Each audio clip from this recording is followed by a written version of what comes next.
ظلمنا انفسنا وان لم تغفر لنا وترحمنا لنكونن من الخاسرین۔ اے ہمارے رب، ہم اپنی جانوں پر ظلم کر بیٹھے ہیں، ہم اپنی جانوں پر ظلم کر بیٹھے ہیں، اگر تو آج ہم پر رحم نہیں کرے گا، تو ہم پر رحم نہیں کرے گا، لَنَكُونَنَّ مِنَ الْخَاسِرِينَ، تو ہم ہو جائیں گے ہمیشہ ہمیشہ کے لیے خسارہ اٹھانے والوں میں۔ اے ہمارے رب، ہمیں معاف کر دے، ہم نے کتنا عرصہ اس دنیا میں اس زمین پہ رہے ہیں، ہم آنسو بہاتے رہے، اپنی جبین نیاز سجدہ گروز کرتے رہے، لیکن کسی سے ہم نے نہیں مانگا، کسی کو ہم نے گلہ نہیں کیا، کسی سے ہم نے شکوہ بیان نہیں کیا، لیکن آج تیرے دربار میں کھڑے ہو کر تجھ سے معافی مانگ رہے ہیں۔ ربنا ظلمنا انفسنا وان لم تغفر لنا وترحمنا لنكونن من الخاسرین۔ تیری ذات کے علاوہ اس دنیا میں ہمارا کوئی نہیں۔ اللہ نے معاف کر دیا۔ کیوں معاف کیا؟ اللہ رب العزت کو پتا تھا کہ میرا مخلص پیغمبر ہے، اتنا عرصہ روتا رہا ہے لیکن کسی دوسرے تیسرے سے اس سے نہیں مانگا، جب بھی مانگا تو میرے دربار میں آ کے مجھ سے مانگا۔ حضرت نوح علیہ السلام کو اللہ رب العزت نے اپنی قوم کی طرف بھیجا، اور کیا بتانے کے لیے بھیجا؟ قرآن بتاتا ہے کہ لَقَدْ أَرْسَلْنَا نُوحًا إِلَىٰ قَوْمِهِ فَقَالَ يَا قَوْمِ اعْبُدُوا اللَّهَ مَا لَكُم مِّنْ إِلَٰهٍ غَيْرُهُ۔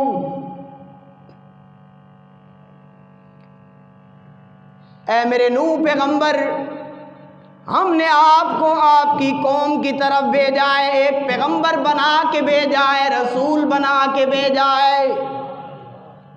فقال یا قوم اعبدوا اللہ، آپ نے اپنی قوم کو یہ بتانا ہے کہ عبادت کے لائق وہی ذات ہے، اس کے علاوہ کوئی اور ذات نہیں۔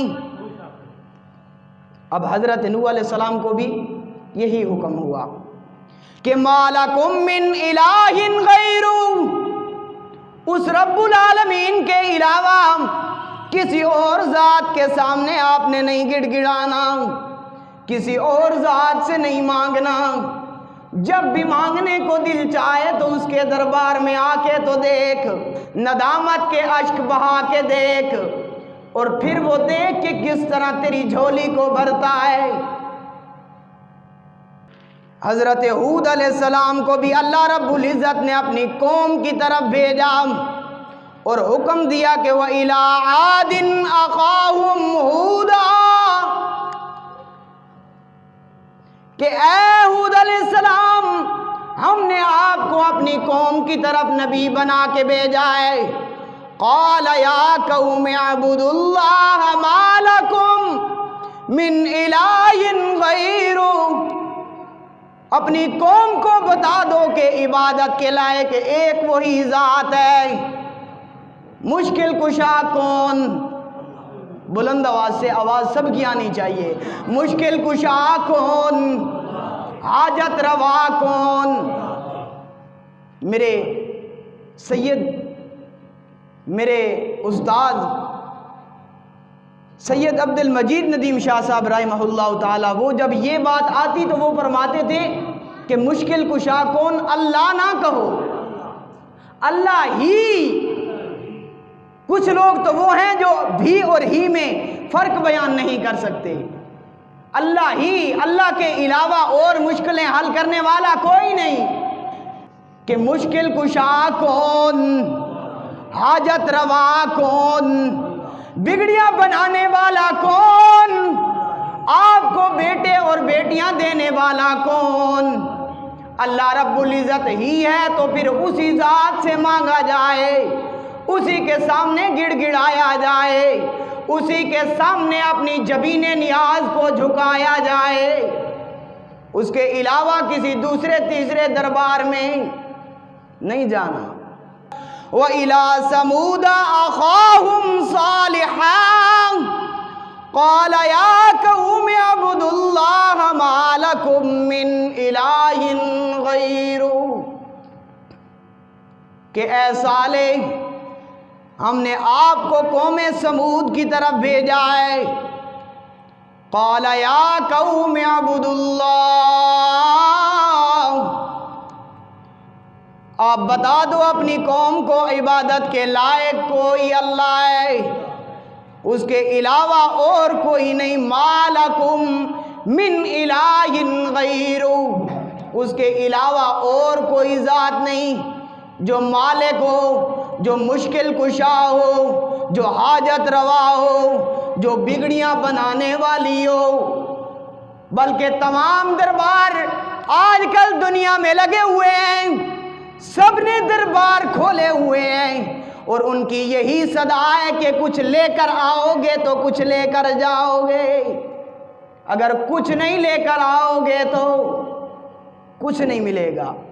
ایک وہی رب ذوالجلال کا دربار ہے کہ جس نے اپنے بندوں کو بتا دیا ہے کہ کچھ نہ لے کر آؤ، سب کچھ لے کر جاؤ۔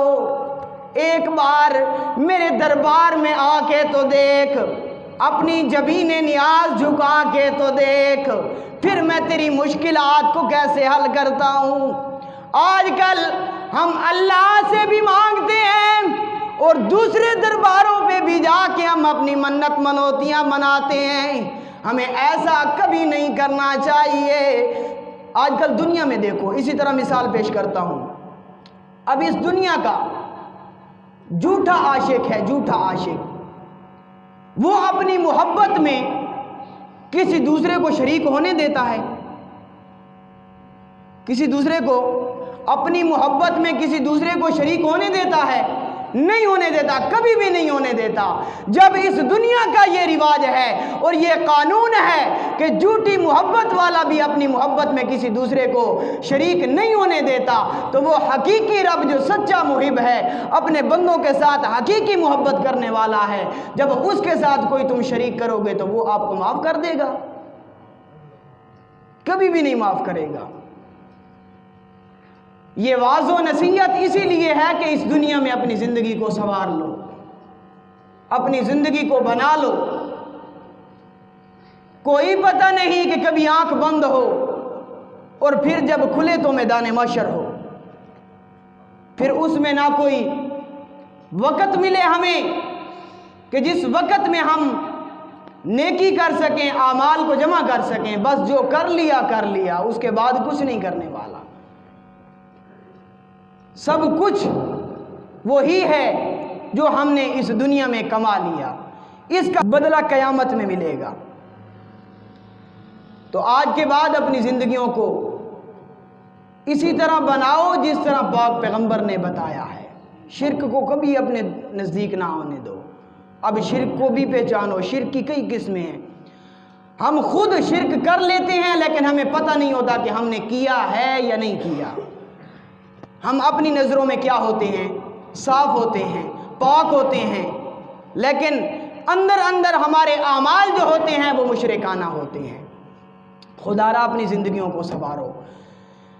اسی طرح 1,24,000 کم و بیش پیغمبر آئے، اور ہر پیغمبر کو اور ہر نبی کو اللہ رب العزت نے بتا دیا ہے کہ اپنی قوم کو بتا دو کہ اے میری قوم کیا کرو؟ اعبدوا اللہ، ایک اللہ کی عبادت کرو، اس کے ساتھ کسی کو شریک نہ کرو، کیونکہ اس کے سوا کوئی آپ کا مشکل کشا نہیں، کوئی حاجت روا نہیں، ایک اسی کا دربار ہے جو 24 گھنٹے کھلا ہوا ہے۔